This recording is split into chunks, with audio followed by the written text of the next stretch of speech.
Nexus آج یووال نو ہراری پتھر کے زمانے سے اے آئی تک انفارمیشن نیٹ ورک کی مختصر تاریخ حصہ اول ہیومن نیٹ ورکس باب 4 غلطیاں غلطی سے پاک ہونے کا وہم جیسا کہ سینٹ اگسٹین نے کہا تھا غلطی کرنا انسانی ہے غلطی پر قائم رہنا شیطانی ہے انسانی کمزوری اور انسانی غلطیوں کو درست کرنے کی ضرورت نے ہر افسانہ میں کلیدی کردار ادا کیا ہے مسیح افسانہ کے مطابق پوری تاریخ آدم اور حوا کے اصل گناہ کو درست کرنے کی ایک کوشش ہے مارکسسٹ لیننسٹ سوچ کے مطابق محنت کش طبقے کو بھی اس کے ظالموں کے ہاتھوں بے وقوف بنایا جا سکتا ہے اور وہ اپنے مفادات کی غلط شناخت کر سکتا ہے یہی وجہ ہے کہ اسے ایک دانشمندانہ پارٹی کی قیادت کی ضرورت ہے بیوروکریسی بھی غلطیوں کی تلاش میں رہتی ہے غلط جگہ پر رکھے گئے دستاویزات سے لے کر غیر مؤثر طریقہ کار تک پیچیدہ بیوروکریٹک نظام میں عام طور پر خود نظم و ضبط کرنے والے ادارے ہوتے ہیں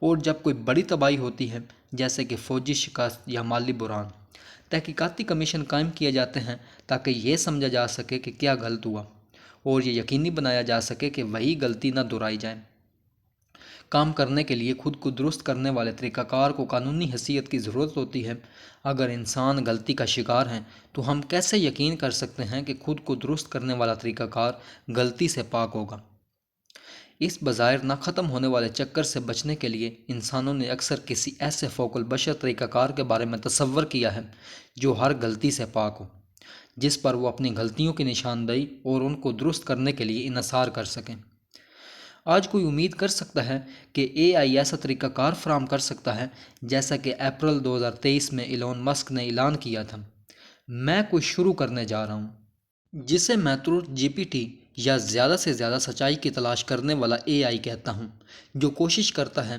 کائنات کی فطرت کو سمجھنے کے لیے ہم بعد کے ابواب میں دیکھیں گے کہ یہ ایک خطرناک تصور کیوں ہے پچھلے ادوار میں اس طرح کی خیالی تصورات نے مذہب کی ایک مختلف شکل اختیار کی ہماری ذاتی زندگی میں مذہب بہت سے مختلف کام انجام دے سکتا ہے جیسے تسلی فراہم کرنا یا زندگی کے اسرار کی وضاحت کرنا لیکن تاریخی طور پر مذہب کا سب سے اہم کام سماجی نظام کے لیے فوق بشر جواز فراہم کرنا رہا ہے یہودیت عیسائیت اسلام اور ہندوازم جیسے مذاہب یہ تجویز پیش کرتے ہیں کہ ان کے خیالات اور اصول ایک ناقابل تسخیر فوق بشری اختیار کے ذریعے قائم کیے گئے ہیں اور اس وجہ سے وہ ہر ممکنہ غلطی سے پاک ہے اور ان پر کبھی بھی کمزور انسانوں کی طرف سے سوال یا تبدیل نہیں کیا جانا چاہیے انسانوں کو حلقہ سے نکالنا ہر مذہب کے مرکز میں ایک فوق البشر اور ناقابل تسخیر ذہانت سے جڑنے کا تصور موجود ہے یہی وجہ ہے کہ جیسا کہ ہم باب 8 میں جائزہ لیں گے مذہب کی تاریخ کا مطالعہ اے آئی کے بارے میں موجودہ مباحثوں کے لیے انتہائی متعلقہ ہے مذہب کی تاریخ میں ایک بار بار آنے والا مسئلہ یہ ہے کہ لوگوں کو کیسے قائل کیا جائے کہ ایک خاص عقیدہ واقعی ایک ناقابل تسخیر فوق بشری ذریعہ سے پیدا ہوا ہے یہاں تک کہ اگر اصولی طور پر میں دیوتاؤں کی مرضی کے سامنے جھکنے کے لیے بےتاب ہوں تو میں کیسے جان سکتا ہوں کہ دیوتا واقعی کیا چاہتے ہیں تاریخ کے دوران بہت سے انسانوں نے دعویٰ کیا کہ وہ دیوتاؤں کے پیغام پہنچاتے ہیں لیکن پیغامات اکثر ایک دوسرے کی تردید کرتے تھے ایک شخص نے کہا کہ ایک دیوتا اسے خواب میں دکھائی دیا ایک اور شخص نے کہا کہ اس سے ایک فرشتہ نے ملاقات کی ایک تیسرے نے بتایا کہ وہ ایک جنگل میں ایک روح سے کیسے ملا اور ہر ایک نے ایک مختلف پیغام کی تبلیغ کی ماہر بشریات ہاروے وائٹ ہاؤس نے بتایا کہ جب وہ 1980 کی دہائی کے آخر میں نیو برطانیہ کے بینیگ لوگوں کے درمیان فیلڈ ورک کر رہے تھے تو ایک نوجوان جس کا نام ٹانوٹکا تھا بیمار پڑ گیا اور اپنے بخار میں بڑبڑانے لگا جیسا کہ میں ووٹکا ہوں اور میں ایک کھمبا ہوں ان میں سے زیادہ تر بیانات ٹانوٹکا کے بڑے بھائی بانگے نے سنے جو ان کے بارے میں دوسرے لوگوں کو بتانے اور ان کی تخلیقی انداز میں تشریح کرنے لگا بانگے نے کہا کہ اس کا بھائی ووٹکا نامی ایک آبائی روح کے پاس تھا اور وہ کمیونٹی کا مرکزی سہارا بننے کے لیے خدائی طور پر منتخب کیا گیا تھا بالکل اسی طرح جیسے مقامی مکانات ایک مرکزی کھمبے کے ذریعے سہارا دیے جاتے تھے ٹانوٹکا کے صحتیاب ہونے کے بعد وہ ووٹکا سے پراسرار پیغامات پہنچاتا رہا جن کی بانگے نے مزید تفصیل سے تشریح کی بانگے نے خود بھی خواب دیکھنا شروع کر دیے جو مبینہ طور پر اضافی الہی پیغامات کو ظاہر کرتے تھے اس نے دعویٰ کیا کہ دنیا کا خاتمہ قریب ہے اور بہت سے مقامی لوگوں کو آمادہ کیا کہ وہ اسے آمرانہ اختیارات دے دیں تاکہ وہ آنے والے ایپوکلپس کے لیے برادری کو تیار کر سکے۔ بانگے نے کمیونٹی کے تقریباً تمام وسائل فضول ضیافتوں اور رسومات پر ضائع کر دیے۔ جب ایپوکلپس ظاہر نہیں ہوا اور کمیونٹی تقریباً بھوک سے مر گئی تو بانگے کی طاقت ختم ہو گئی۔ اگرچہ کچھ مقامی لوگوں کا یہ ماننا جاری رہا کہ وہ اور ٹانوٹکا الہی پیغمبر تھے، لیکن بہت سے دوسرے لوگوں نے یہ نتیجہ اخذ کیا کہ یہ دونوں دھوکے باز تھے یا شاید شیطان کے خادم۔ لوگ ناقابل اعتبار انسانوں کے اختراعات یا تصورات سے خداؤں کی حقیقی مرضی کو کیسے ممتاز کر سکتے تھے، جب تک کہ آپ کو ذاتی طور پر آسمانی وحی نہ ہو۔ یہ جاننا کہ خداؤں نے کیا کہا ہے، اس کا مطلب ٹانوٹکا اور بانگے جیسے ناقابل اعتبار انسانوں پر بھروسہ کرنا تھا، جو دعویٰ کرتے تھے کہ خداؤں نے ایسا کہا ہے۔ لیکن آپ ان انسانوں پر کیسے بھروسہ کر سکتے ہیں، خاص طور پر اگر آپ انہیں ذاتی طور پر نہیں جانتے ہیں؟ مذہب ناقابل اعتبار انسانوں کو حلقے سے نکالنا چاہتا ہے اور لوگوں کو ناقابل تسخیر فوق بشری قوانین تک رسائی دینا چاہتا ہے، لیکن مذہب بار بار اس یا اس انسان پر بھروسہ کرنے پر اتر آتا ہے۔ اس مسئلے کے گرد ایک راستہ یہ تھا کہ مذہبی ادارے بنائے جائیں جو مبینہ طور پر الہی پیغامبروں کی جانچ پڑتال کر سکیں۔ پہلے سے ہی قبائلی معاشروں میں قبائلی روحوں جیسی فوق بشری ہستیوں کے ساتھ رابطہ اکثر مذہبی ماہرین کا کام تھا۔ بینیگ لوگوں میں آگو نکارگو کے نام سے جانے والے خاص روحانی ذرائع روایتی طور پر روحوں کے ساتھ بات چیت کرنے اور اس طرح بیماری سے لے کر فصل کی ناکامی تک کی بدقسمتیوں کے پوشیدہ اسباب کو جاننے کے ذمہ دار تھے۔ ایک قائم شدہ ادارے میں ان کی رکنیت نے آکو نگارگا کو ٹانوٹکا اور بانگے سے زیادہ قابل اعتماد بنا دیا اور ان کے اختیار کو زیادہ مستحکم اور وسیع پیمانے پر تسلیم کیا۔ برازیل کے کالا پالو قبیلے میں مذہبی رسومات موروثی رسومات کے افسران منعقد کرتے تھے، جنہیں اینیٹاؤ کہا جاتا ہے۔ قدیم سیلٹک اور ہندو معاشروں میں اس طرح کے فرائض ڈروڈس اور برہمنوں کے لیے مخصوص تھے۔ جیسے جیسے انسانی معاشرے بڑے اور زیادہ پیچیدہ ہوتے گئے، ویسے ہی ان کے مذہبی ادارے بھی بڑھتے گئے۔ پادریوں اور پیشن گوئی کرنے والوں کو دیوتاؤں کی نمائندگی کے اہم کام کے لیے طویل اور سخت تربیت کرنی پڑتی تھی، اس لیے لوگوں کو اب صرف کسی عام آدمی پر بھروسہ کرنے کی ضرورت نہیں تھی جو فرشتہ سے ملنے یا الہی پیغام لے جانے کا دعویٰ کرتا تھا۔ مثال کے طور پر قدیم یونان میں اگر آپ جاننا چاہتے تھے کہ دیوتاؤں نے کیا کہا تو آپ کو پائتھیا جیسے ایک معتبر ماہر کے پاس جاتے تھے، ڈیلفی میں اپالو کے مندر میں اعلیٰ پجاری۔ لیکن جب تک مذہبی ادارے جیسے کہ پیشن گوئی کرنے والے مندروں میں ناقابل اعتبار انسان ہی کام کرتے رہیں گے، تب تک وہ بھی غلطی اور بدعنوانی کا شکار رہیں گے۔ ہیریڈوٹس بیان کرتا ہے، جب ایتھنز پر ظالم ہیپیاس کی حکومت تھی تو جمہوریت نواز دھڑے نے پائتھیا کو رشوت دی کہ وہ ان کی مدد کرے۔ جب بھی کوئی اسپارٹن سرکاری یا نجی معاملات پر دیوتاؤں سے مشورہ کرنے کے لیے پائتھیا کے پاس آتا تھا تو پائتھیا ہمیشہ جواب دیتی تھی کہ اسپارٹنز کو پہلے ایتھنز کو ظالم سے آزاد کرانا چاہیے۔ اسپارٹن جو کہ ہیپیاس کے اتحادی تھے، بلاخر دیوتاؤں کی مبینہ مرضی کے سامنے جھک گئے اور 510 قبل مسیح میں ایتھنز میں ایک فوج بھیجی جس نے ہیپیاس کو معزول کر دیا، جس کی وجہ سے ایتھنز میں جمہوریت کا قیام عمل میں آیا۔ اگر کوئی انسان نبی کسی دیوتا کے الفاظ کو غلط ثابت کر سکتا ہے تو مذہب کا بنیادی مسئلہ مندروں اور مذہبی سلسلوں جیسے مذہبی اداروں کو تشکیل دے کر حل نہیں ہوا۔ مبینہ طور پر ناقابل تسخیر دیوتاؤں تک رسائی حاصل کرنے کے لیے لوگوں کو اب بھی ناقابل اعتبار انسانوں پر بھروسہ کرنے کی ضرورت تھی۔ کیا کسی طرح انسانوں کو مکمل طور پر نظر انداز کرنا ممکن تھا؟ ناقابل تسخیر ٹیکنالوجی۔ بائبل اور قرآن جیسی مقدس کتابیں انسانی خطاؤں سے بچنے کے لیے ایک ٹیکنالوجی ہیں، اور یہودیت، عیسائیت اور اسلام جیسے کتاب نے مذاہب اسی تکنیکی نمونے کے گرد تعمیر کیے گئے ہیں۔ اس ٹیکنالوجی کے کام کرنے کے طریقے کو سمجھنے کے لیے ہمیں پہلے یہ بتانا چاہیے کہ ایک کتاب کیا ہے اور کتابوں کو دوسری قسم کی تحریری عبارتوں سے کیا چیز مختلف بناتی ہے۔ ایک کتاب متن کا ایک مقرر بلاک ہے، جیسے ابواب، کہانیاں، ترکیبیں یا خطوط، جو ہمیشہ ایک ساتھ جاتے ہیں اور ان کی بہت سی ایک جیسی کاپیاں ہوتی ہیں۔ یہ ایک کتاب کو زبانی داستانوں، بیوروکریٹک دستاویزات اور آرکائیو سے مختلف چیز بناتا ہے۔ جب زبانی طور پر کوئی کہانی بیان کی جاتی ہے تو ہر بار جب ہم کہانی سناتے ہیں تو یہ تھوڑی مختلف ہو سکتی ہے، اور اگر بہت سے لوگ طویل عرصے تک کہانی سناتے ہیں تو اہم تغیرات پیدا ہونے کے پابند ہیں۔ اس کے برعکس ایک کتاب کی تمام کاپیاں ایک جیسی ہونی چاہیے۔ جہاں تک بیوروکریٹک دستاویزات کا تعلق ہے، وہ نسبتاً مختصر ہوتی ہیں اور اکثر ایک آرکائیو میں صرف ایک ہی کاپی کے طور پر موجود ہوتی ہیں۔ اگر کسی طویل دستاویز کی بہت سی نقلیں متعدد آرکائیوز میں رکھی گئیں تو ہم عام طور پر اسے کتاب کہیں گے۔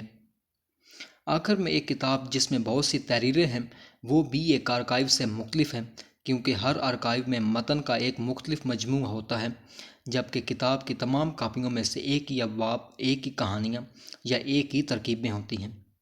اسی طرح کتاب اس بات کو یقینی بناتی ہے کہ بہت سے لوگ بہت سے زمانوں اور مقامات پر ایک ہی ڈیٹا بیس تک رسائی حاصل کر سکیں۔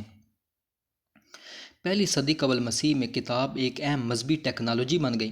ہزاروں سالوں کے بعد جس میں دیوتاؤں نے شمنوں، پجاریوں، نبیوں، پیشن گوئی کرنے والوں اور دیگر انسانی پیغمبروں کے ذریعے انسانوں سے بات کی، یہودیت جیسی مذہبی تحریکیں یہ دلیل دینے لگیں کہ دیوتا کتاب کی اس ناول ٹیکنالوجی کے ذریعے بات کرتے ہیں۔ ایک مخصوص کتاب ہے جس کے بہت سے ابواب میں مبینہ طور پر کائنات کی تخلیق سے لے کر خوراک کے ضوابط تک ہر چیز کے بارے میں تمام الہی الفاظ موجود ہیں۔ اہم بات یہ ہے کہ کوئی بھی پادری، نبی یا انسانی ادارہ ان الہی الفاظ کو بھول یا تبدیل نہیں کر سکتا، کیونکہ آپ ہمیشہ اس بات کا موازنہ کر سکتے ہیں کہ ناقابل اعتبار انسان آپ کو کیا بتا رہے ہیں اور ناقابل تسخیر کتاب میں کیا درج ہے۔ لیکن کتاب کے مذاہب کے اپنے مسائل کا ایک سلسلہ تھا۔ سب سے واضح طور پر یہ کون فیصلہ کرتا ہے کہ مقدس کتاب میں کیا شامل کیا جائے؟ پہلی کاپی آسمان سے نہیں اتری، اسے انسانوں نے مرتب کرنا تھا۔ پھر بھی وفاداروں کو امید تھی کہ اس مشکل مسئلے کو ایک بار اور ہمیشہ کے لیے حل کیا جا سکتا ہے۔ اگر ہم عقل مند اور قابل اعتماد ترین انسانوں کو اکٹھا کر سکتے ہیں اور وہ سب مقدس کتاب کے مندرجات پر متفق ہو سکتے ہیں تو اس لمحے سے ہم انسانوں کو اس حلقے سے نکال سکتے ہیں اور الہی الفاظ ہمیشہ کے لیے انسانی مداخلت سے محفوظ رہیں گے۔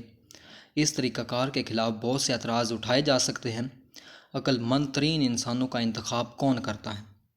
کس معیار کی بنیاد پر؟ کیا ہوگا اگر وہ اتفاق سکیں؟ کیا ہوگا اگر وہ بعد میں اپنا ذہن بدل لیں؟ بہرحال یہی طریقہ کار عبرانی بائبل جیسی مقدس کتابوں کو مرتب کرنے کے لیے استعمال کیا گیا تھا۔ عبرانی بائبل کی تشکیل۔ پہلی صدی قبل مسیح کے دوران یہودیوں، نبیوں، کاہنوں اور علماء نے کہانیوں، دستاویزات، پیشن گوئیوں، نظموں، دعاؤں اور تاریخ کے واقعات کا ایک وسیع مجموعہ تیار کیا۔ بائبل بطور ایک واحد مقدس کتاب بائبل کے زمانے میں موجود نہیں تھی۔ بادشاہ داؤد یا پیغمبر عیسیٰ نے کبھی بائبل کی ایک نقل نہیں دیکھی۔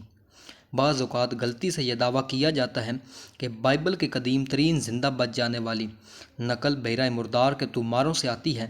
یہ طومار تقریباً 900 مختلف دستاویزات کا ایک مجموعہ ہے جو زیادہ تر گزشتہ 2 صدیوں قبل مسیح میں لکھے گئے تھے اور بحیرہ مردار کے قریب ایک گاؤں قمران کے آس پاس مختلف غاروں میں پائے گئے تھے۔ زیادہ تر علماء کا خیال ہے کہ وہ ایک یہودی فرقے کے آرکائیو تھے جو قریب ہی رہتے تھے۔ اہم بات یہ ہے کہ کسی بھی طومار سکرولز میں بائبل کی ایک نقل نہیں ہے اور کوئی بھی طومار اس بات کی نشاندہی نہیں کرتا ہے کہ عہد نامہ قدیم کی 24 کتابوں کو ایک واحد اور مکمل ڈیٹا بیس سمجھا جاتا تھا۔ کچھ طومار یقینی طور پر ایسے متن ریکارڈ کرتے ہیں جو آج کینونیکل بائبل کا حصہ ہیں۔ مثال کے طور پر 19 طومار اور ٹکڑے ٹکڑے مقطوعات پیدائش کتاب کے کچھ حصوں کو محفوظ رکھتے تھے، لیکن بہت سے طومار ایسے متن ریکارڈ کرتے ہیں جنہیں بعد میں بائبل سے خارج کر دیا گیا تھا۔ مثال کے طور پر 20 سے زیادہ طومار اور ٹکڑے ہنوک کی کتاب کے کچھ حصوں کو محفوظ رکھتے ہیں۔ ایک کتاب جو مبینہ طور پر نوح کے پردادا بزرگ ہنوک کے ذریعے لکھی گئی تھی اور اس میں فرشتوں اور شیاطین کی تاریخ کے ساتھ ساتھ آنے والی مسیح کے بارے میں ایک پیشن گوئی بھی شامل ہے۔ حکمران کے یہودی بظاہر پیدائش اور ہنوک دونوں کو بہت اہمیت دیتے تھے اور یہ نہیں سوچتے تھے کہ پیدائش کینونیکل تھی جبکہ ہنوک اپوکریفیل تھا۔ در حقیقت آج تک کچھ ایتھوپیا کے یہودی اور عیسائی فرقے ہنوک کو اپنے کینن کا حصہ سمجھتے ہیں، یہاں تک کہ طومار جن میں مستقبل کے کینونیکل متن درج ہیں بعض اوقات موجودہ کینانیکل ورژن سے مختلف ہوتے ہیں۔ مثال کے طور پر 32:8 ڈیوٹرونومی کا کینانیکل متن کہتا ہے کہ خدا نے زمین کی قوموں کو اسرائیل کے بیٹوں کی تعداد کے مطابق تقسیم کیا ہے۔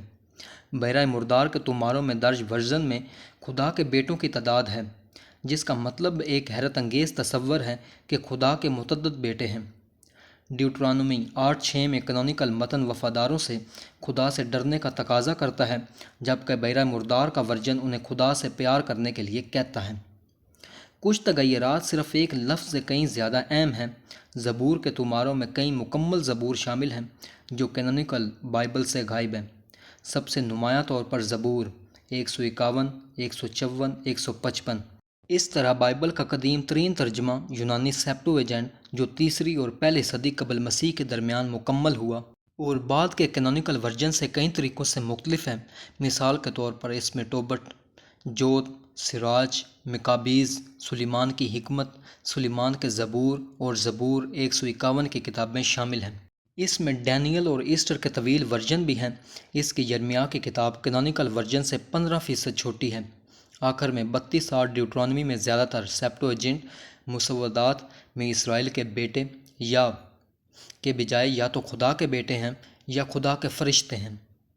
علمی یہودی دانشوروں کے درمیان صدیوں کی بحث و مباحثہ ہوئے جنہیں ربی کہا جاتا ہے، کینونیکل ڈیٹا بیس کو ہموار کرنے اور یہ فیصلہ کرنے کے لیے کہ گردش میں موجود بہت سے متنوں میں سے کون سا بائبل میں یہوہ کے سرکاری لفظ کے طور پر شامل ہوگا اور کون سا خارج ہو جائے گا۔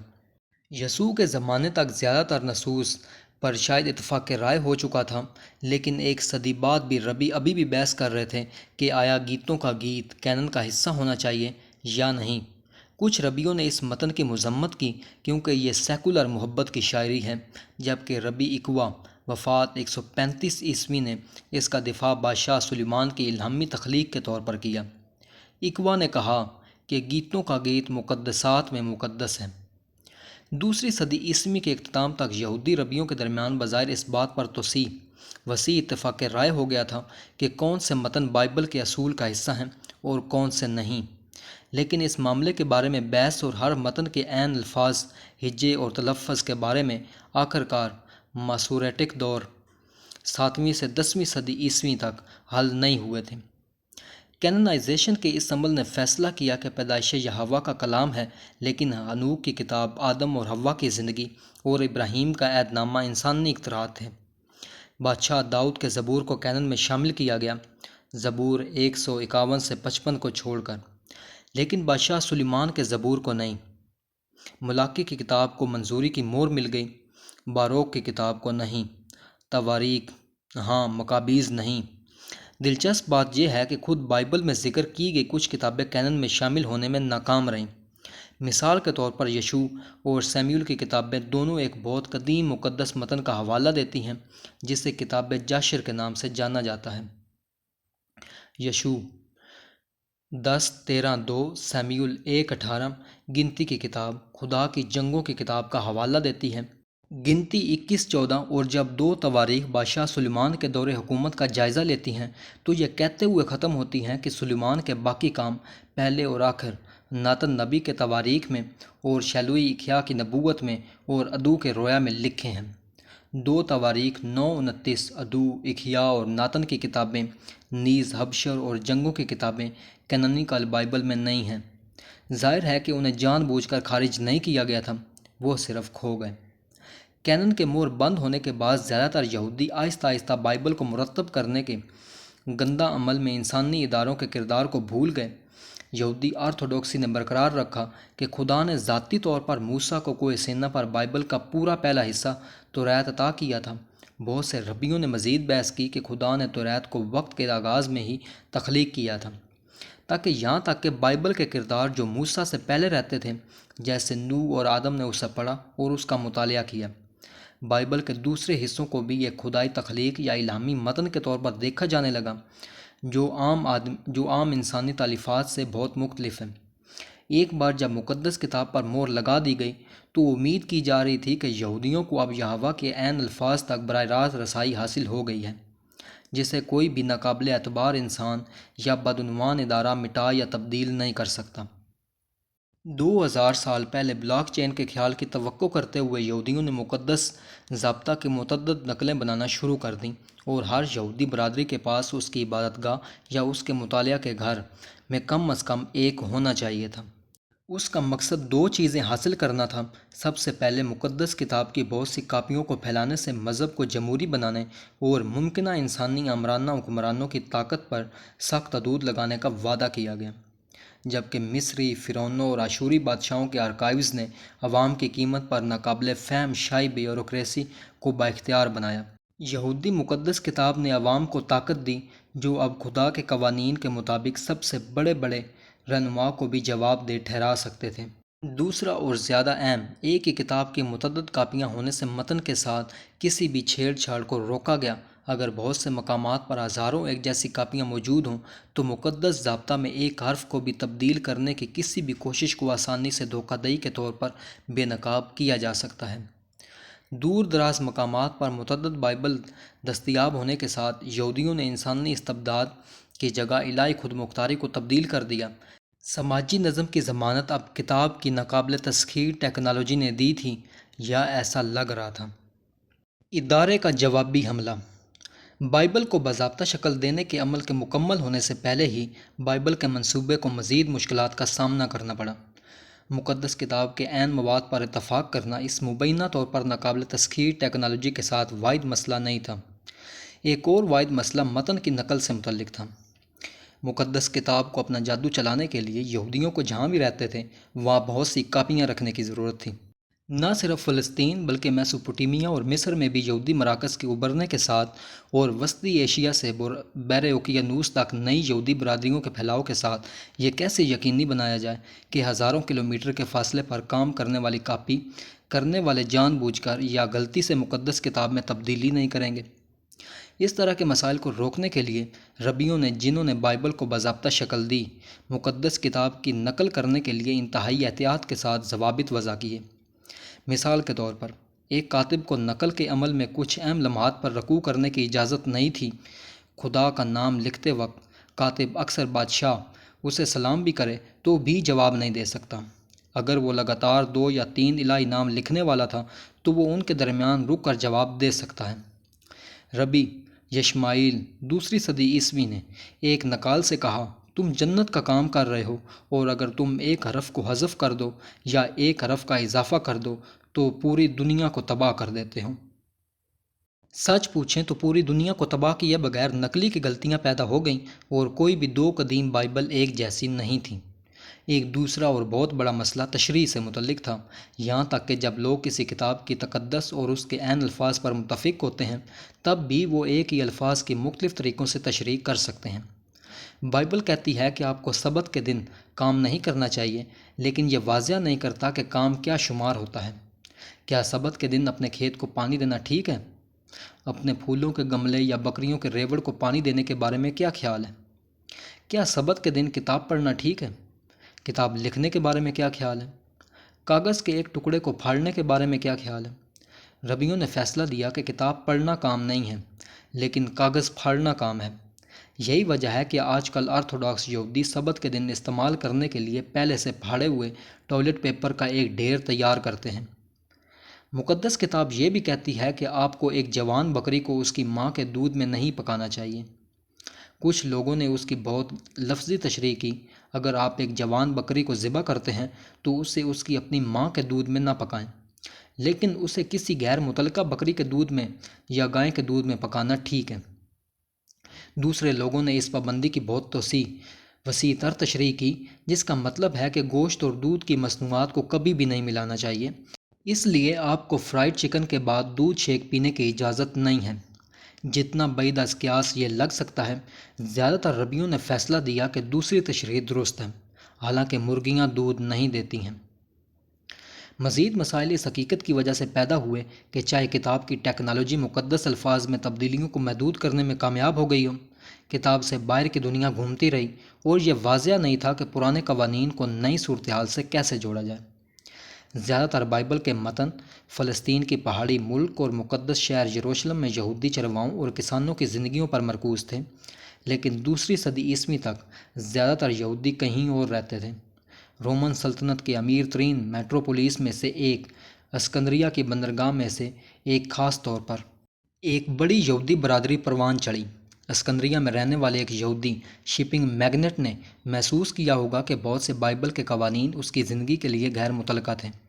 جب اس کے بہت سے اہم سوالات کے مقدس متن میں کوئی واضح جواب نہیں تھا، وہ یروشلم کے ہیکل میں عبادت کرنے کے بارے میں احکامات کی تعمیل نہیں کر سکتا تھا، کیونکہ نہ صرف وہ یروشلم کے قریب نہیں رہتا تھا بلکہ ہیکل اب بھی موجود نہیں تھا۔ اس کے برعکس جب اس نے غور کیا کہ کیا اس کے لیے سبت کے دن روم جانے والے اپنے اناج کے جہازوں کو چلانا جائز ہے، تو یہ پتہ چلا کہ لیوٹکس اور ڈیوٹرانومی کے مصنفین نے طویل سمندری سفر پر غور نہیں کیا تھا۔ ناگزیر طور پر مقدس کتاب نے متعدد تشریحات کو جنم دیا جو خود کتاب کے مقابلے میں کہیں زیادہ اہم تھیں۔ جیسے جیسے یہودی بائبل کی تشریح پر بحث کرتے گئے، ربیوں کو زیادہ طاقت اور وقار حاصل ہوتا گیا۔ یہوہ کے کلام کو لکھنے کا مقصد پرانے پادری ادارے کے اختیار کو محدود کرنا تھا، لیکن اس نے ایک نئے ربیائی ادارے کے اختیار کو جنم دیا۔ ربی یہودی ٹیکنوکریٹک اشرافیہ بن گئے، سالوں کی فلسفیانہ بحثوں اور قانونی تنازعات کے ذریعے اپنی عقلی اور بلاغی صلاحیتوں کو فروغ دیتے رہے۔ ایک نئی انفارمیشن ٹیکنالوجی پر انحصار کر کے ناقابل اعتبار انسانی اداروں کو نظر انداز کرنے کی کوشش کا الٹا اثر ہوا، کیونکہ مقدس کتاب کی تشریح کے لیے ایک انسانی ادارے کی ضرورت تھی۔ جب بالآخر ربیوں نے بائبل کی تشریح کے بارے میں کچھ اتفاق رائے پیدا کر لیا، تو یہودیوں نے ناقابل اعتبار انسانی ادارے سے چھٹکارا پانے کا ایک اور موقع دیکھا۔ انہوں نے تصور کیا کہ اگر وہ متفقہ تشریح کو ایک نئی مقدس کتاب میں لکھیں اور اس کی متعدد نقلیں بنائیں تو اس سے ان اور الہی ضابطہ کے درمیان کسی مزید انسانی مداخلت کی ضرورت ختم ہو جائے گی۔ اس لیے بہت سے پیچھے اور آگے کے بارے میں کون سی ربیائی رائے کو شامل کیا جائے اور کس کو نظر انداز کیا جائے۔ تیسری صدی عیسوی میں ایک نئی مقدس کتاب کو باضابطہ شکل دی گئی، مشنا۔ جیسے جیسے مشنا بائبل کے سادہ متن سے زیادہ مستند ہوتی گئی، یہودیوں نے یہ ماننا شروع کر دیا کہ مشنا کو مکمل ممکنہ طور پر انسانوں کے ذریعے نہیں بنایا جا سکتا تھا۔ یہ بھی یہوہ سے متاثر ہونا چاہیے تھا، یا شاید خود ناقابل تسخیر دیوتا نے اسے مرتب کیا ہو۔ آج بہت سے آرتھوڈاکس یہودیوں کا پختہ یقین ہے کہ یہوہ نے کوئی سینہ پر مشنا موسیٰ کو دی تھی، جو نسلوں سے زبانی طور پر منتقل ہوتی رہی، یہاں تک کہ اسے تیسری صدی عیسوی میں لکھ دیا گیا۔ افسوس، مشنا کو باضابطہ شکل دینے اور نقل کرنے کے بعد ہی یہودیوں نے مشنا کی صحیح تشریح کے بارے میں بحث کرنا شروع کر دی، اور جب 5ویں سے 6 صدی میں مشنا کی تشریح کے بارے میں ایک اتفاق رائے ہوا اور اسے تیسری مقدس کتاب تلمود کے طور پر مرتب کیا گیا، تو یہودی تلمود کی تشریح کے بارے میں اختلاف کرنے لگے۔ مقدس کتاب کی ٹیکنالوجی کے ذریعے ناقابل اعتبار انسانی اداروں کو نظر انداز کرنے کا خواب کبھی پورا نہیں ہوا۔ ہر تکرار کے ساتھ ربیائی ادارے کی طاقت میں صرف اضافہ ہوا۔ ناقابل تسخیر کتاب پر بھروسہ کریں، کتاب کی تشریح کرنے والے انسانوں پر بھروسہ کریں میں تبدیل ہو گیا۔ یہودیوں کو بائبل کے مقابلے میں تلمود نے بہت زیادہ شکل دی، اور تلمود کی تشریح کے بارے میں ربیائی دلائل خود تلمود سے بھی زیادہ اہم ہو گئے۔ یہ ناگزیر ہے کیونکہ دنیا بدلتی رہتی ہے۔ مشنا اور تلمود نے دوسری صدی کے یہودیوں شپنگ میگنیٹس کے ذریعے اٹھائے گئے سوالات سے نمٹا، جو کہ بائبل میں کوئی واضح جواب نہیں رکھتے تھے۔ جدیدیت نے بھی بہت سے نئے سوالات اٹھائے ہیں جن کے مشنا اور تلمود میں کوئی سیدھا جواب نہیں ہے۔ مثال کے طور پر جب 20ویں صدی میں برقی آلات تیار ہوئے، یہودیوں کو بہت سے بے مثال سوالات کا سامنا کرنا پڑا، جیسے کہ کیا سبت کے دن لفٹ کے برقی بٹن دبانا ٹھیک ہے؟ راسخ العقیدہ کا جواب نہیں ہے۔ جیسا کہ پہلے ذکر کیا گیا ہے، بائبل سبت کے دن کام کرنے سے منع کرتی ہے، اور ربیوں نے دلیل دی کہ برقی بٹن دبانا کام ہے کیونکہ بجلی آگ کی طرح ہے اور یہ طویل عرصے سے قائم ہے۔ کہ آگ جلانا کام ہے، کیا اس کا مطلب یہ ہے کہ بروکلین کی بلند و بالا عمارتوں میں رہنے والے بزرگ یہودیوں کو سبت کے دن کام کرنے سے بچنے کے لیے اپنے اپارٹمنٹ تک 100 قدم چلنا پڑتا ہے؟ ٹھیک ہے۔ آرتھوڈاکس یہودیوں نے ایک سبت لفٹ ایجاد کی جو مسلسل عمارتوں کے اوپر اور نیچے جاتی ہے، ہر منزل پر رکتی ہے، بغیر آپ کو برقی بٹن دبانے سے کوئی کام انجام دیے۔ اے آئی کی ایجاد اس پرانی کہانی کو ایک نیا موڑ دیتی ہے۔ چہرے کی شناخت پر انحصار کرتے ہوئے ایک اے آئی آپ کو سبت کی بے حرمتی کیے بغیر تیزی سے لفٹ کو آپ کی منزل تک لے جا سکتا ہے۔ متنوں اور تشریحات کی اس کثرت نے وقت کے ساتھ ساتھ یہودیت میں گہری تبدیلی کا باعث بنا ہے۔ اصل میں یہ کائنوں اور مندروں کا مذہب تھا جو رسومات اور قربانیوں پر مرکوز تھا۔ بائبل کے زمانے میں یہودیوں کا بہترین منظر ایک کان تھا جس نے خون سے رنگے ہوئے لباس میں یہوہ کی قربان گاہ پر ایک بھیڑ کی قربانی دی تھی۔ تاہم صدیوں کے دوران یہودیت ایک معلومات کا مذہب بن گیا جو متنوں اور تشریحات کے بارے میں جنونی تھا۔ دوسری صدی کے اسکندریہ سے لے کر 21ویں صدی کے بروکلین تک یہودیوں کا بہترین منظر ربیوں کا ایک گروپ بن گیا جو ایک متن کی تشریح کے بارے میں بحث کر رہے تھے۔ یہ تبدیلی انتہائی حیران کن تھی، اس حقیقت کو دیکھتے ہوئے کہ خود بائبل میں تقریباً کہیں بھی آپ کو کسی بھی متن کی تشریح کے بارے میں کسی کو بحث کرتے ہوئے نہیں ملتا۔ اس طرح کے مباحثے بائبل کے اپنے کلچر کا حصہ نہیں تھے۔ مثال کے طور پر جب کورہ اور اس کے پیروکاروں نے اسرائیل کے لوگوں کی قیادت کرنے کے موسیٰ کے حق کو للکارا اور اقتدار کی زیادہ منصفانہ تقسیم کا مطالبہ کیا تو موسیٰ نے ایک سیکھنے والی بحث میں داخل ہو کر یا کسی صحیفہ کے حوالے سے رد عمل ظاہر نہیں کیا، بلکہ موسیٰ نے خدا سے ایک معجزہ کرنے کا مطالبہ کیا، اور جیسے ہی اس نے بات ختم کی زمین پھٹ گئی اور زمین نے اپنا منہ کھولا اور انہیں اور ان کے گھرانوں کو نگل لیا۔ جب ایلیا کو بال کے 450 نبیوں اور اشیرا کے 400 نبیوں نے اسرائیل کے لوگوں کے سامنے ایک عوامی امتحان میں للکارا تو اس نے یہوہ کی بال اور اشیرا پر برتری کو اپنے پہلے معجزانہ طور پر آسمان سے آگ طلب کر کے اور پھر بت پرست نبیوں کو ذبح کر کے ثابت کیا۔ کسی نے کوئی متن نہیں پڑھا اور نہ ہی کوئی عقلی بحث میں مصروف ہوا۔ جیسے جیسے یہودیت نے قربانیوں کی جگہ متن لے لی، اس نے فزکس اور کمپیوٹر سائنس میں موجودہ خیالات کی توقع کرتے ہوئے حقیقت کی سب سے بنیادی عمارت کے بلاک کے طور پر معلومات کے ایک نظریے کی طرف رجوع کیا۔ ربیوں کے ذریعے پیدا ہونے والے متنوں کے سیلاب کو تیزی سے زیادہ اہم اور یہاں تک کہ زیادہ حقیقی سمجھا جاتا تھا۔ ایک کھیت کو جوتنے، روٹی کا ایک ٹکڑا پکانے یا ایک مندر میں ایک بھیڑ کی قربانی دینے سے زیادہ۔ یروشلم میں ہیکل کو رومیوں کے ہاتھوں تباہ ہونے اور تمام ہیکل کی رسومات کے ختم ہونے کے بعد ربیوں نے پھر بھی ہیکل کی رسومات کو انجام دینے کے صحیح طریقے کے بارے میں متن لکھنے اور پھر ان متنوں کی صحیح تشریح کے بارے میں بحث کرنے کی بے پناہ کوششیں کی۔ ہیکل کے ختم ہونے کے صدیوں بعد ان ورچوئل رسومات سے متعلق معلومات کی مقدار میں صرف اضافہ ہوتا رہا۔ ربی متن اور حقیقت کے درمیان اس بظاہر خلا سے بے خبر نہیں تھے، بلکہ انہوں نے برقرار رکھا کہ رسومات کے بارے میں متن لکھنا اور ان متنوں کے بارے میں بحث کرنا اصل میں رسومات کو انجام دینے سے کہیں زیادہ اہم تھا۔ اس نے بلاخر ربیوں کو یہ یقین کرنے پر مجبور کیا کہ پوری کائنات ایک معلوماتی قرہ ہے، ایک ایسا دائرہ جو الفاظ پر مشتمل ہے اور عبرانی حروف تہجی کے کوڈ پر چلتا ہے۔ انہوں نے مزید کہا کہ یہ معلوماتی کائنات اس لیے بنائی گئی تھی تاکہ یہودی متن پڑھ سکیں اور ان کی تشریح کے بارے میں بحث کر سکیں، اور اگر یہودی ان متنوں کو پڑھنا اور ان کے بارے میں بحث کرنا بند کر دیں تو کائنات کا وجود ختم ہو جائے گا۔ روزمرہ کی زندگی میں اس نقطہ نظر کا مطلب یہ تھا کہ ربیوں کے لیے متن میں الفاظ اکثر دنیا کے حقائق سے زیادہ اہم ہوتے تھے، یا زیادہ درست طریقے سے مقدس متن میں کون سے الفاظ ظاہر ہوتے ہیں دنیا کے بارے میں کچھ اہم ترین حقائق بن گئے جو افراد اور پورے برادریوں کی زندگیوں کو تشکیل دیتے ہیں۔ بائبل کی تقسیم۔ بائبل کی کینونائزیشن اور مشنا اور تلمود کی تخلیق کی مذکورہ بالا وضاحت ایک بہت اہم حقیقت کو نظر انداز کرتی ہے۔ یہوہ کے کلام کو باضابطہ شکل دینے کے عمل نے متن کی ایک زنجیر نہیں بلکہ کئی مسابقتی زنجیریں بنائیں۔ ایسے لوگ تھے جو یہوہ پر ایمان رکھتے تھے لیکن ربیوں پر نہیں۔ ان میں سے زیادہ تر مخالفین نے بائبل کی زنجیر کے پہلے بلاک کو قبول کیا جسے وہ پرانا عہد نامہ کہتے تھے، لیکن ربیوں کے اس بلاک کو سیل کرنے سے پہلے ہی مخالفین نے پورے ربیائی ادارے کے اختیارات کو مسترد کر دیا، جس کی وجہ سے وہ بعد میں مشنا اور تلمود کو بھی مسترد کر دیں۔ یہ مخالفین عیسائی تھے۔ جب پہلی صدی عیسوی میں عیسائیت کا ظہور ہوا تو یہ ایک متحد مذہب نہیں تھا بلکہ یہودی تحریکوں کی ایک قسم تھی جو بہت زیادہ متفق نہیں تھی، سوائے اس کے کہ وہ سب یسوع مسیح کو ربیائی ادارے کے بجائے یہوہ کے الفاظ پر حتمی اختیار سمجھتے تھے۔ عیسائیوں نے جینیسز، سیمیول اور یسیع جیسے متنوں کی الوہیت کو قبول کیا، لیکن انہوں نے دلیل دی کہ ربیوں نے ان متنوں کو غلط سمجھا اور صرف یسوع اور اس کے شاگرد ہی خداوند خود تمہیں ایک نشانی دے گا۔ کنواری حاملہ ہو کر ایک بیٹے کو جنم دے گی اور اس کا نام ایمینول رکھے گی۔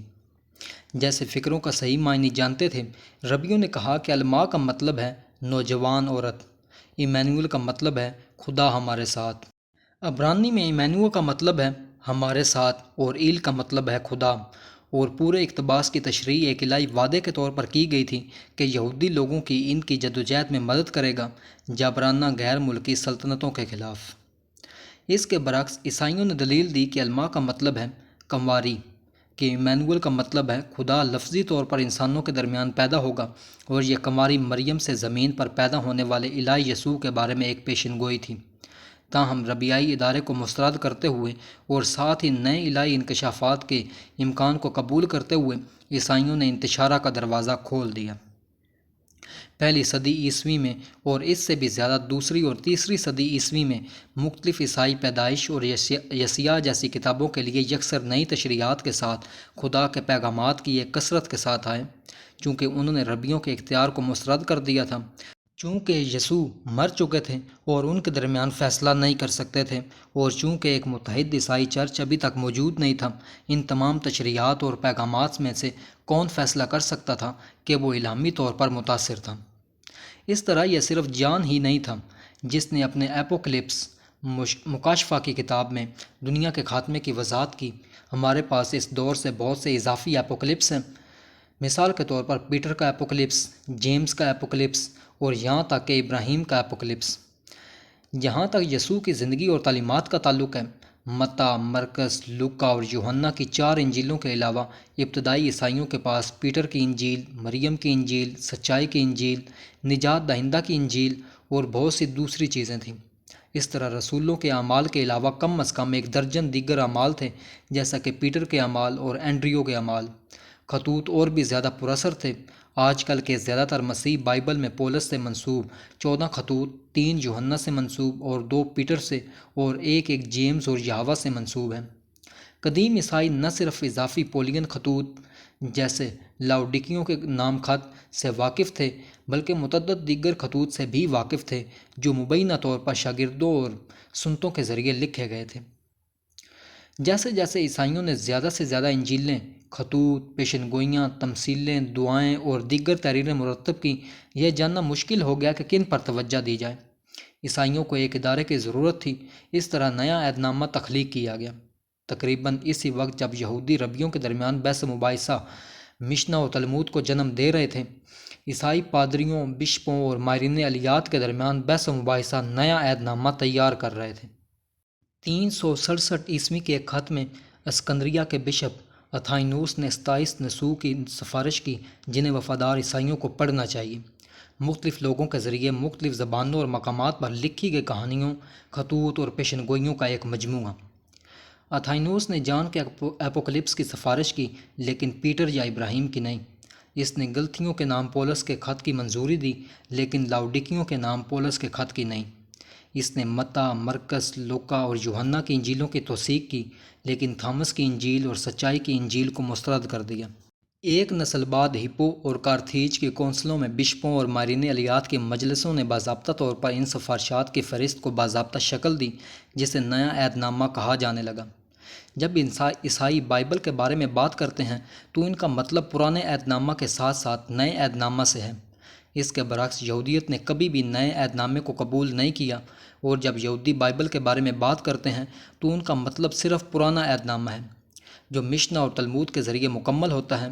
دلچسپ بات یہ ہے کہ عبرانی میں آج تک مسیحی مقدس کتاب کی وضاحت کے لیے کوئی لفظ نہیں ہے جس میں پرانا عہد نامہ اور نیا عہد نامہ دونوں شامل ہیں۔ یہودی فکر انہیں 2 بالکل غیر متعلقہ کتابیں سمجھتی ہیں اور محض اس بات کو تسلیم کرنے سے انکار کرتی ہیں کہ دونوں پر مشتمل ایک ہی کتاب ہو سکتی ہے، حالانکہ یہ شاید دنیا کی سب سے عام کتاب ہے۔ یہ نوٹ کرنا بہت ضروری ہے کہ جن لوگوں نے نیا عہد نامہ بنایا وہ اس میں شامل 27 متن کے مصنف نہیں تھے، وہ منتظمین تھے۔ اس دور کے شواہد کی کمی کی وجہ سے ہم نہیں جانتے کہ آیا ایتھنز کی متن کی فہرست اس کی ذاتی رائے کی عکاسی کرتی ہے یا یہ کہ یہ پہلے کے مسیحی مفکرین کے ساتھ شروع ہوئی تھی۔ جو ہم جانتے ہیں وہ یہ ہے کہ ہپو اور کارتھیج کی کونسلوں سے پہلے عیسائیوں کے لیے حریف سفارش کی فہرستیں تھیں۔ اس طرح کی ابتدائی فہرست کو دوسری صدی کے وسط میں سنوپ کے مارکون نے مرتب کیا تھا۔ مارکون کینن میں صرف لوکا کی انجیل اور پولس کے 10 خطوط شامل تھے، یہاں تک کہ یہ 11 متن بھی ان ورجنریز سے مختلف تھے جنہیں بعد میں ہیپو اور کارتھیج میں کینونائز کیا گیا تھا۔ یا تو مارکون یوحنا کی انجیل اور کتاب مکاشفہ جیسے دوسرے متنوں سے ناواقف تھا یا وہ ان کے بارے میں زیادہ نہیں سوچتا تھا۔ چرچ فادر جان کریسوسٹوم بشپ اتھائنوس کے ہم عصر نے صرف 22 کتابوں کی سفارش کی، 2 پیٹر، 2 جان، 3 جان، یہوہ اور مکاشفہ کو اپنی فہرست سے باہر چھوڑ دیا۔ مشرق وسطیٰ میں کچھ عیسائی گرجا گھر آج تک کریسوسٹوم کی مختصر فہرست پر عمل کرتے ہیں۔ آرمینیائی چرچ نے کتاب مکاشفہ کے بارے میں اپنا فیصلہ کرنے میں تقریباً 1000 سال کا عرصہ لیا، جبکہ اس نے اپنے کینن میں کرنتھیوں کے نام تیسرا خط شامل کیا، جسے دوسرے گرجا گھر جیسے کیتھولک اور پروٹیسٹنٹ گرجا گھر ایک جعل سازی سمجھتے ہیں۔ ایتھوپیا کے چرچ نے اتھائنوس کی فہرست کی مکمل توثیق کی، لیکن 4 دیگر کتابیں شامل کی: سینوڈوس، کلیمنٹ کی کتاب، عہد کی کتاب اور ڈیڈاسکالیا۔ دوسری فہرستوں میں کلیمنٹ کے 2 خطوط، ہرماس کے چروائے کے نظارے، برنباس کے خط، پیٹر کے اپوکلپس اور مختلف دیگر متنوں کی توثیق کی جو اتھائنوس کے انتخاب میں شامل نہیں ہوئے۔ ہم واضح وجوہات نہیں جانتے کہ مختلف گرجا گھروں، چرچ کونسلوں اور چرچ کے باپ دادا کی طرف سے مخصوص متنوں کی توثیق یا مسترد کیوں کی گئی، لیکن اس کے نتائج دور رس تھے۔ جبکہ گرجا گھروں نے متنوں کے بارے میں فیصلے کیے، متن نے خود گرجا گھروں کو تشکیل دیا۔ ایک کلیدی مثال کے طور پر چرچ میں خواتین کے کردار پر غور کریں۔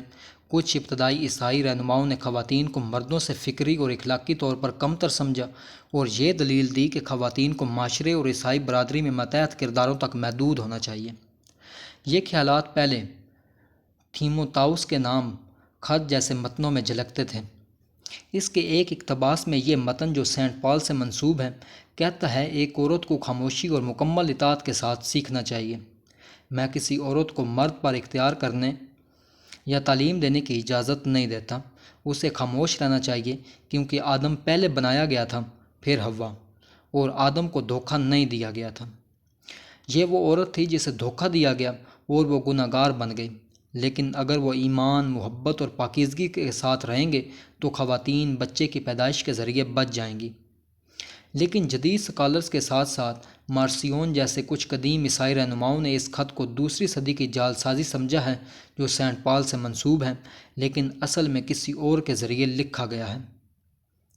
ایک تیموتاؤس کی مخالفت میں دوسری، تیسری اور چوتھی صدی عیسوی کے دوران اہم عیسائی متن موجود تھے جن میں خواتین کو مردوں کے برابر سمجھا جاتا تھا اور یہاں تک کہ خواتین کو قیادت کے کردار ادا کرنے کا اختیار دیا گیا تھا، جیسے کہ مریم کی انجیل یا اعمال پولس اور تھیکلا۔ مؤخر الذکر متن تقریباً اس وقت لکھا گیا تھا جب ایک تیموتاؤس تھا اور ایک وقت کے لیے یہ انتہائی مقبول تھا۔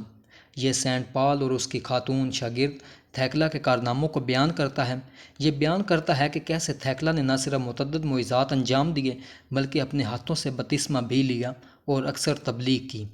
صدیوں تک تھیکلا سب سے زیادہ قابل احترام مسیح سنتوں میں سے ایک تھی اور اسے اس بات کے ثبوت کے طور پر دیکھا جاتا ہے کہ خواتین بپتسمہ لے سکتی ہیں یا دے سکتی ہیں، تبلیغ کر سکتی ہیں اور عیسائی برادریوں کی قیادت کر سکتی ہیں۔ ہیپو اور کارتھیج کی کونسلوں سے پہلے یہ واضح نہیں تھا کہ تیموتھی 1 ایکٹس آف پال اینڈ تھیکلا سے زیادہ مستند ہے۔ ایک تیموتاؤس کو اپنی سفارش کی فہرست میں شامل کرنے اور ایکٹس آف پال اینڈ تھیکلا کو مسترد کرنے کا انتخاب کر کے جمع ہونے والے بشپوں اور مارین الیات نے آج کے دن تک خواتین کے تئیں عیسائی رویوں کو تشکیل دیا۔ ہم صرف یہ قیاس کر سکتے ہیں کہ اگر نیا عہد نامہ میں ایک تیموتاؤس کے بجائے ایکٹس آف پال اینڈ تھیکلا شامل ہوتا تو عیسائیت کیسی ہوتی۔ شاید اتھائنوس جیسے چرچ کے باپ دادا کے علاوہ چرچ میں مائیں بھی ہوتیں، جبکہ عورت سے نفرت کو ایک خطرناک بدعت قرار دیا جاتا جو یسوع کے عالمگیر محبت کے پیغام کو مسخ کر دیتی ہے۔ جیسا کہ زیادہ تر یہودی بھول گئے کہ ربیوں نے پرانے عہد نامہ کو تیار کیا تھا، اس طرح زیادہ تر عیسائی بھول گئے کہ چرچ کونسلوں نے نئے عہد نامے کو تیار کیا تھا اور اسے محض خدا کا ناقابل تسخیر کلام سمجھنے لگے۔ لیکن جب کہ مقدس کتاب کو اختیار کا حتمی ذریعہ سمجھا جاتا تھا، کتاب کو تیار کرنے کے عمل نے حقیقی طاقت کو ادارے کے ہاتھ میں دے دیا۔ یہودیت میں پرانے عہد نامہ اور مشنا کے کینونائزیشن کا عمل ربیوں کے ادارے کی تخلیق کے ساتھ ساتھ چلا گیا۔ عیسائیت میں نیا عہد نامہ کا کینونائزیشن ایک متحدہ عیسائی چرچ کی تخلیق کے ساتھ ساتھ چلا گیا۔ عیسائیوں نے چرچ کے عہدیداروں پر بھروسہ کیا، جیسے بشپ اتھائنوس، اس کی وجہ سے کہ وہ نیا عہد نامہ میں کیا پڑھتے تھے، لیکن انہیں نئے عہد نامہ پر ایمان رکھنا تھا کیونکہ یہ وہی ہے جو بشپوں نے انہیں پڑھنے کے لیے کہا تھا۔ ایک ناقابل تسخیر فوق بشری ٹیکنالوجی میں تمام اختیار کو سرمایہ کاری کرنے کی کوشش سے ایک نئے اور انتہائی طاقتور انسانی ادارے چرچ کا عروج ہوا۔ باز گشت صدا۔ جیسے جیسے وقت گزرتا گیا، تشریح کے مسائل نے مقدس کتاب اور چرچ کے درمیان طاقت کے توازن کو ادارے کے حق میں جھکا دیا۔ جس طرح یہودی مقدس کتابوں کی تشریح کی ضرورت نے ربیوں کو بااختیار بنایا، اس طرح عیسائی مقدس کتابوں کی تشریح کی ضرورت نے چرچ کو بااختیار بنایا۔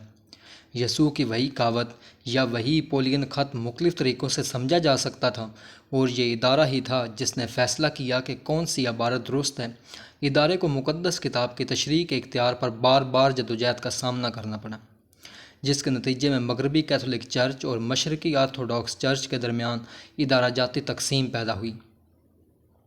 تمام عیسائیوں نے متی کی انجیل میں پہاڑی واز کو پڑھا اور سیکھا کہ ہمیں اپنے دشمنوں سے پیار کرنا چاہیے، کہ ہمیں دوسرا گال موڑ دینا چاہیے، اور یہ کہ حلیم لوگ زمین کے وارث ہوں گے۔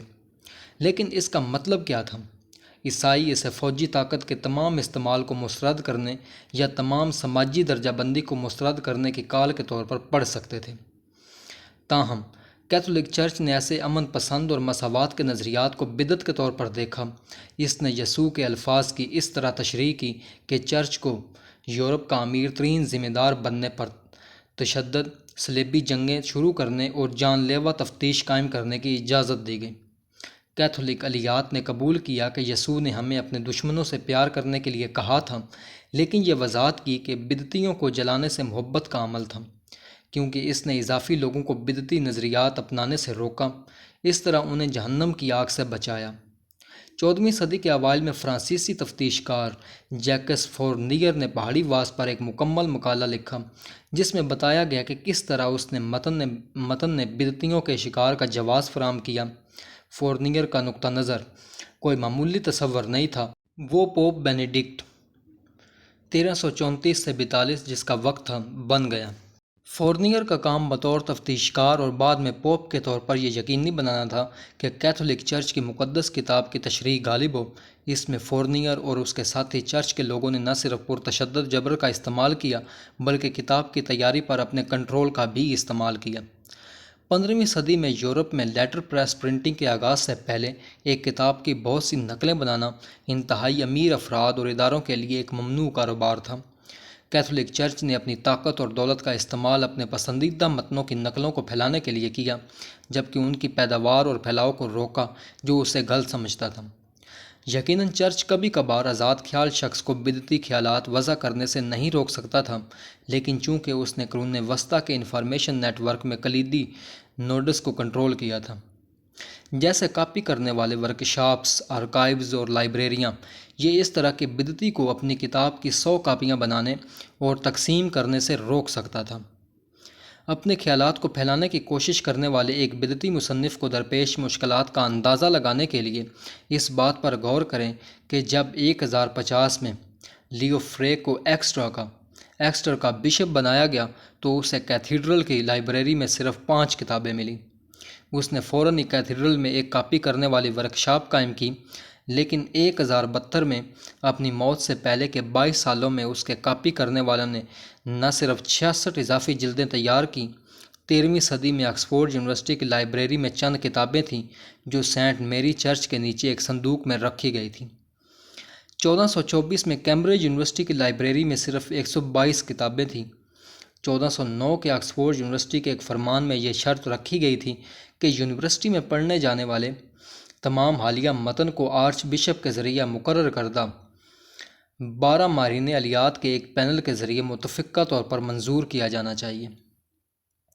چرچ نے معاشرے کو ایک بازگشت کے چیمبر کے اندر بند کرنے کی کوشش کی، صرف ان کتابوں کے پھیلاؤ کی اجازت دی جو اس کی حمایت کرتی تھیں، اور لوگوں نے چرچ پر بھروسہ کیا کیونکہ تقریباً تمام کتابیں اس کی حمایت کرتی تھیں۔ یہاں تک کہ ان پڑھ ناخواندہ افراد جو کتابیں نہیں پڑھتے تھے، وہ بھی ان قیمتی متنوں کی تلاوت یا ان کے مواد پر مبنی وضاحتوں سے خوفزدہ تھے۔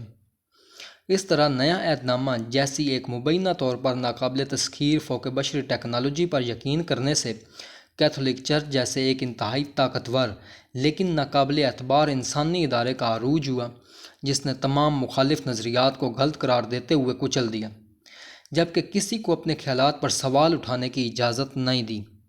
کیتھولک کے معلوماتی ماہرین جیسے جیکس فورنیر اپنے دن سینٹ پال کے خطوط کی اگسٹین کی تشریح کی، تھامس ایکوائنس کی تشریح کو پڑھنے اور اپنی تشریحات کو مرتب کرنے میں صرف کرتے تھے۔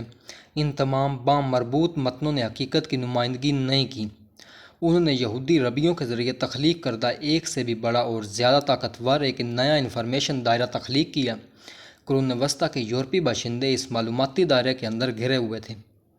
ان کی روزمرہ کی سرگرمیاں، خیالات اور جذبات متن کے بارے میں متن کے ذریعے تشکیل پاتے تھے۔ پرنٹ، سائنس اور چڑیلیں۔ ایک ناقابل تسخیر متن میں اختیار کی سرمایہ کاری کر کے انسانی خطاؤں سے بچنے کی کوشش کبھی کامیاب نہیں ہوئی۔ اگر کسی نے سوچا کہ یہ یہودی ربیوں یا کیتھولک پادریوں کی کسی منفرد خامی کی وجہ سے تھا، تو پروٹسٹنٹ اصلاح نے بار بار تجربہ دہرایا، ہمیشہ ایک جیسے نتائج حاصل کیے۔ لوتھر، کیلون اور ان کے جانشینوں نے دلیل دی تاکہ عام لوگوں اور مقدس کتاب کے درمیان کسی بھی ناقابل اعتبار انسانی ادارے کو مداخلت کرنے کی ضرورت نہیں ہے۔ عیسائیوں کو بائبل کے گرد اگنے والی تمام پرجیوں، نوکرشائیوں کو ترک کر دینا چاہیے اور خدا کے اصل کلام سے دوبارہ جڑنا چاہیے۔ لیکن خدا کے کلام نے کبھی بھی اپنی تشریح نہیں کی۔ یہی وجہ ہے کہ نہ صرف لوتھر اور کیلون بلکہ متعدد دیگر پروٹسٹنٹ فرقوں نے بالآخر اپنے چرچ ادارے قائم کیے اور انہیں متن کی تشریح کرنے اور بدعتیوں کو ستا دینے کا اختیار دیا۔ اگر ناقابل تسخیر متون محض ناقابل اعتبار اور جابرانہ گرجا گھروں کے عروج کا باعث بنتے ہیں، تو پھر انسانی غلطی کے مسئلے سے کیسے نمٹا جائے؟ معلومات کا سادہ لو نظریہ یہ ہے کہ اس مسئلے کو چرچ کے برعکس پیدا کر کے حل کیا جا سکتا ہے، یعنی معلومات کی ایک آزاد منڈی۔ سادہ لو نقطہ نظر یہ توقع کرتا ہے کہ اگر معلومات کے آزاد بہاؤ پر تمام پابندی ہٹا دی جائے تو غلطی لامحالہ بے نقاب ہو جائے گی اور اس کی جگہ سچائی لے لے گی۔ جیسا کہ دیباچے میں ذکر کیا گیا ہے، یہ خواہشمندانہ سوچ ہے۔ آئیے اس کی وجہ کو سمجھنے کے لیے تھوڑا سا گہرائی میں جائیں۔ ایک ٹیسٹ کیس کے طور پر اس بات پر غور کریں کہ انفارمیشن نیٹ ورکس کی تاریخ کے سب سے مشہور ادوار میں سے ایک کے دوران کیا ہوا۔ یورپی پرنٹ انقلاب۔ 15ویں صدی کے وسط میں یورپ میں پرنٹنگ پریس کے تعارف نے متن کو بڑے پیمانے پر تیزی سے، سستے اور خفیہ طور پر تیار کرنا ممکن بنا دیا، چاہے کیتھولک چرچ ان کی منظوری نہ دے۔ اندازہ ہے کہ 1454 سے 1500 تک 46 سالوں میں یورپ میں 1,20,00,000 سے زیادہ جلدیں چھاپی گئیں۔ اس کے برعکس پچھلے 1000 سالوں میں صرف تقریباً 11 ملین جلدیں ہاتھ سے نقل کی گئی تھیں۔ 1600 تک ہر قسم کے معمولی لوگ، بدعتی، انقلابی، پروٹو سائنسدان اپنے تحریروں کو پہلے سے کہیں زیادہ تیزی سے وسیع پیمانے پر اور آسانی سے پھیلا سکتے تھے۔ انفارمیشن نیٹ ورکس کی تاریخ میں ابتدائی جدید یورپ کے پرنٹ انقلاب کو عام طور پر فتح کے لمحے کے طور پر سراہا جاتا ہے، جس نے یورپی انفارمیشن نیٹ ورک پر کیتھولک چرچ کے مضبوط تسلط کو توڑ دیا۔ مبینہ طور پر لوگوں کو پہلے کے مقابلے میں کہیں زیادہ آزادانہ طور پر معلومات کا تبادلہ کرنے کی اجازت دے کر اس نے سائنسی انقلاب کو جنم دیا۔ اس میں صداقت کا ایک دانہ ہے۔ پرنٹ کے بغیر کوپرنیکس، گلیلیو اور ان کے ساتھیوں کے لیے اپنے خیالات کو فروغ دینا اور پھیلانا یقینی طور پر بہت مشکل ہوتا۔ لیکن طباعت سائنسی انقلاب کی اصل وجہ نہیں تھی۔ پرنٹنگ پریس نے صرف ایک کام کیا، وہ تھا متنوں کی ایمانداری سے نقل تیار کرنا۔ مشین میں اپنے طور پر کوئی نیا خیال پیدا کرنے کی صلاحیت نہیں تھی، جو لوگ پرنٹ کو سائنس سے جوڑتے ہیں وہ یہ فرض کرتے ہیں کہ محض مزید معلومات پیدا کرنے اور پھیلانے کا عمل ناگزیر طور پر لوگوں کو سچائی کی طرف لے جاتا ہے۔ در حقیقت طباعت نے نہ صرف سائنسی حقائق بلکہ مذہبی تصورات، جعلی خبروں اور سازشی نظریات کے تیز رفتار پھیلاؤ کی بھی اجازت دی۔ شاید مؤخر ذکر کی سب سے بدنام مثال شیطانی چڑیلوں کی ایک عالمی سازش پر یقین تھا، جس نے ابتدائی جدید یورپ کو اپنی لپیٹ میں لینے والے ڈائنوں کے شکار کے جنون کو جنم دیا۔ جادو اور چڑیلوں پر یقین تمام براعظموں اور ادوار میں انسانی معاشروں کی خصوصیت رہا ہے، لیکن مختلف معاشروں نے چڑیلوں کا تصور کیا اور ان پر بہت مختلف طریقے سے رد عمل ظاہر کیا۔ کچھ معاشروں کا خیال تھا کہ چڑیلیں روحوں کو کنٹرول کرتی ہیں، مردوں سے بات کرتی ہیں اور مستقبل کی پیشن گوئی کرتی ہیں۔ دوسروں نے تصور کیا کہ چڑیلیں مویشی چرا لیتی ہیں اور چھپے ہوئے خزانے کا پتہ لگاتی ہیں۔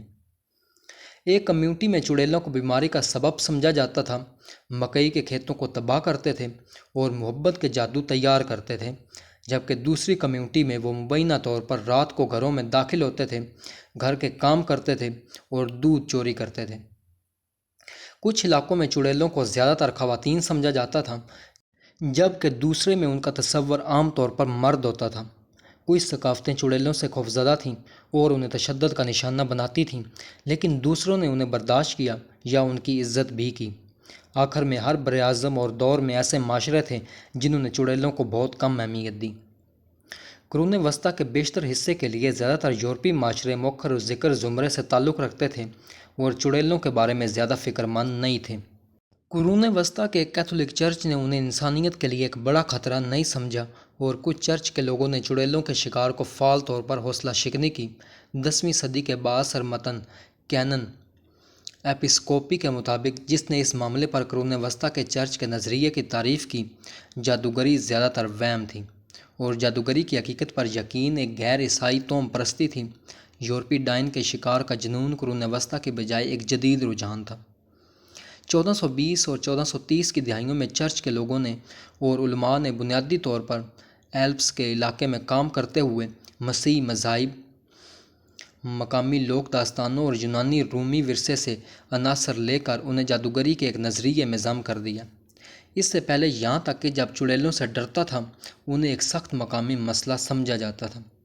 الگ تھلگ مجرم جو ذاتی بدخواہی سے متاثر ہو کر چوری اور قتل کے لیے جادوئی ذرائع استعمال کرتے تھے، اس کے برعکس نئے علمی ماڈل نے دلیل دی کہ چڑیلیں معاشرے کے لیے کہیں زیادہ سنگین خطرہ ہیں۔ مبینہ طور پر شیطان کی قیادت میں چڑیلوں کی ایک عالمی سازش تھی جس نے ایک ادارہ جاتی مسیح مخالف مذہب کی تشکیل کی۔ اس کا مقصد سماجی نظام اور انسانیت کی مکمل تباہی سے کم نہیں تھا۔ کہا جاتا تھا کہ چڑیلیں رات کو بڑی بڑی شیطانی مجلسوں میں جمع ہوتی ہیں، جہاں وہ شیطان کی عبادت کرتی ہیں، بچوں کو مارتی ہیں، انسانی گوشت کھاتی ہیں، عیاشیوں میں ملوث ہوتی ہیں اور طوفان، وبائی امراض اور دیگر آفات کا باعث بننے والے جادو کرتی ہیں۔ اس طرح کے خیالات سے متاثر ہو کر پہلی بار بڑے پیمانے پر چڑیلوں کے شکار اور چڑیلوں کے مقدمات کی قیادت 1428 اور 1436 کے درمیان مغربی ایلپس کے وادی کے علاقے میں مقامی چرچ کے لوگوں اور رئیسوں نے کی، جس کے نتیجے میں 200 سے زیادہ مبینہ مرد اور خواتین چڑیلوں کو پھانسی دی گئی۔ اس الپائن مرکز سے عالمی ڈائن سازش کے بارے میں افواہیں یورپ کے دوسرے حصوں میں پھیل گئیں، لیکن یہ عقیدہ اب بھی مرکزی دھارے سے بہت دور تھا۔ کیتھولک اسٹیبلشمنٹ نے اسے قبول نہیں کیا اور دیگر خطوں نے وادی کی طرح بڑے پیمانے پر چڑیلوں کا شکار نہیں کیا۔ 1485 میں ایک ڈومینیکن راہب اور تفتیش کار جس کا نام ہینریچ کریمر تھا، ایک اور الپائن علاقے آسٹریا کے ٹائرول میں ڈائن کے شکار کے مہم پر روانہ ہوا۔ کریمر ایک عالمی شیطانی سازش میں نئے عقیدے کا پرجوش مذہب تھا۔ وہ ذہنی طور پر غیر متوازن بھی معلوم ہوتا ہے اور شیطانی جادوگری کے اس الزامات میں جنونی عورتوں سے نفرت و عجیب غریب جنسی تعلقات شامل تھے۔ برکسن کے بشپ کی قیادت میں مقامی چرچ کے حکام کو ہیزک کریمر کے الزامات پر شبہ تھا اور وہ اس کی سرگرمیوں سے خوفزدہ تھے۔ انہوں نے اس کی تفتیش روک دی، اس کے گرفتار کیے گئے مشتبہ افراد کو رہا کر دیا اور اسے علاقے سے نکال دیا۔ کریمر نے پرنٹنگ پریس کے ذریعے واپس حملہ کیا۔ اپنی جلاوطنی کے 2 سال کے اندر اس نے ہیمر آف دی ویچز کو مرتب اور شائع کیا۔ یہ ڈائنوں کو بے نقاب کرنے اور مارنے کے لیے خود کرنے کی ایک گائیڈ بک تھی، جس میں کریمرس نے دنیا بھر میں سازش اور ان ذرائع کے بارے میں تفصیل سے بیان کیا جن کے ذریعے ایماندار عیسائی ڈائنوں کو بے نقاب اور ناکام بنا سکتے ہیں۔ خاص طور پر اس نے جادوگری کے شعبہ میں لوگوں سے اعترافات حاصل کرنے کے لیے تشدد کے خوفناک طریقوں کے استعمال کی سفارش کی اور اس بات پر قائم تھا کہ مجرموں کے لیے واحد سزا پھانسی ہے۔ کریمر نے پچھلے خیالات اور کہانیوں کو منظم اور مرتب کیا اور اپنی زرخیز اور نفرت سے بھری ہوئی تخیل سے بہت سے تفصیلات شامل کیں۔ ایک تیموتاؤس کی طرح قدیم عیسائی عورت سے نفرت کی تعلیمات پر انحصار کرتے ہوئے کریمر نے جادوگری کو جنسی بنایا۔ اس نے دلیل دی کہ چڑیلیں عام طور پر خواتین ہوتی ہیں کیونکہ جادوگری کی ابتدا ہوس میں ہوتی ہے، جو کہ مبینہ طور پر خواتین میں زیادہ مضبوط تھی۔ اس نے قارئین کو خبردار کیا کہ جنسی تعلق کی وجہ سے ایک پارسا عورت ڈائن بن سکتی ہے اور اس کا شوہر جادوگر ہو سکتا ہے۔ ہتھوڑے کا ایک پورا باب چڑیلوں کی مردوں کے عضو تناسل چرانے کی صلاحیت کے لیے وقف ہے۔ کریمر اس بات پر تفصیل سے بحث کرتا ہے کہ آیا چڑیلیں واقعی مرد کے رکن کو اس کے مالک سے لے جانے کے قابل ہیں یا آیا وہ صرف مردوں کے ذہنوں میں اخراج کا وہم پیدا کرنے کے قابل ہیں۔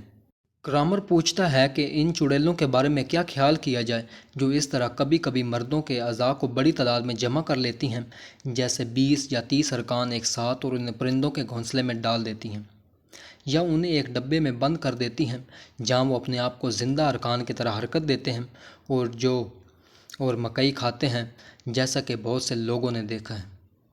اس کے بعد وہ ایک آدمی سے سنی ہوئی کہانی بیان کرتا ہے۔ جب اس نے اپنا عضو کھو دیا تو وہ ایک معروف چڑیل کے پاس گیا تاکہ اسے واپس کرنے کے لیے کہے۔ اس نے متاثرہ شخص کو ایک خاص درخت پر چڑھنے کو کہا اور کہا کہ وہ جو چاہے لے سکتا ہے گھونسلے سے جس میں کئی افراد کے عضو تھے، اور جب اس نے ایک بڑا لینے کی کوشش کی تو ڈائن نے کہا آپ کو یہ نہیں لینا چاہیے، یہ ایک پادری کا ہے۔ چڑیلوں کے بارے میں متعدد تصورات جو آج بھی مقبول ہیں، مثال کے طور پر یہ کہ چڑیلیں بنیادی طور پر خواتین ہیں، کہ چڑیلیں جنگلی جنسی سرگرمیوں میں مشغول ہیں، اور یہ کہ چڑیلیں بچوں کو مارتی اور مسخ کرتی ہیں۔ کریمر کی کتاب نے ان کو کینونیکل کی شکل دی۔ برکسن کے بشپ کی طرح دوسرے چرچ کے لوگ بھی کریمر کے جنگلی خیالات کے بارے میں ابتدائی طور پر شکوک و شبہات کا شکار تھے، اور چرچ کے ماہرین میں کتاب کے خلاف کچھ مزاحمت تھی۔ لیکن دی ہیمر آف دی ویچز ابتدائی جدید یورپ کے سب سے بڑے بیچنے والوں میں سے ایک بن گیا۔ اس نے لوگوں کے گہرے خوفوں کے ساتھ ساتھ عیاشیوں، آدم خوری، بچوں کے قتل اور شیطانی سازشوں کے بارے میں سننے میں ان کی دلچسپی کو بھی پورا کیا۔ 1500 تک کتاب کے 8 ایڈیشن، 1520 تک مزید 5 اور 1670 تک 16 مزید بہت سے مقامی زبانوں کے تراجم کے ساتھ ہو چکے تھے۔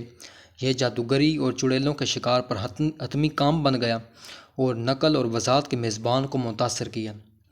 جیسے جیسے کریمر کی شہرت بڑھتی گئی، چرچ کے ماہرین نے اس کے کام کو اپنایا۔